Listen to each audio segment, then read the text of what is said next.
Born in Washington, D.C. in 1899, Edward Kennedy Ellington began studying piano when he was just 7 years old. Ellington's childhood friends gave him the noble nickname Duke because of his elegant and flashy sense of style.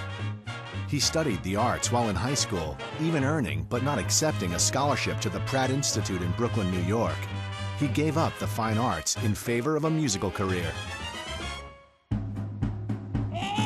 By 1919, Duke performed in a small band called the Washingtonians. In the early 1920s, they moved to New York City. His group performed in Broadway nightclubs, and in time, the sextet grew into a 10 and then 15-piece ensemble. From 1927 to 1931, Ellington's band became the house band at the exclusive Cotton Club, which catered to white patrons only. The Cotton Club was the hotspot during its heyday. Live radio broadcasts from the club brought the band its first taste of real fame. Under Ellington's control, the band's popularity exploded. Ellington's band left the Cotton Club and became one of the most popular bands of the 1930s. Musical numbers include Mood Indigo and It Don't Mean a Thing If It Ain't Got That Swing.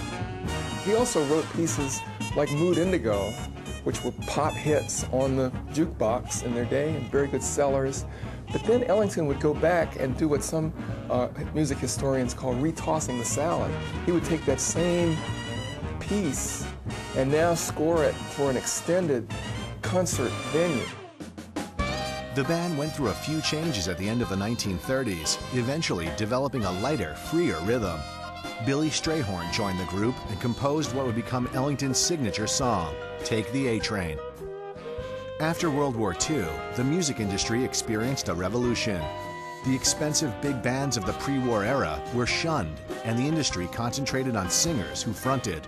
There were periods during the Depression and then during the early 50s when the band was hardly working, and he would come out of his own pocket because he knew that as a composer he needed to hear his own music night after night. In 1956, the Duke Ellington Orchestra was invited to the Newport Jazz Festival in Rhode Island. At first, the band's performance wasn't very well received by the audience, but when they played their last number, the audience went wild. This performance and the album that followed reignited the Duke Ellington Orchestra. Ellington received countless honors and awards, including 16 honorary doctorates, the President's Gold Medal from Lyndon Johnson, the Medal of Freedom from Richard Nixon, and the French Legion of Honor. He also has a star on the Hollywood Walk of Fame and 13 Grammys, including the Grammy Lifetime Achievement Award in 1966. Miles Davis said that as a jazz musician, he and all of his brothers and sisters in the music should just bow down every day and thank Duke Ellington for being part of this world. The tributes continued after Ellington's death in 1974. Stevie Wonder wrote and recorded the song Sir Duke in Ellington's honor. And in 1986, the U.S. Post Office issued a commemorative stamp. In 2008, Ellington beat out Frederick Douglass and Benjamin Banneker as the emblematic image to appear on the District of Columbia's quarter in 2009.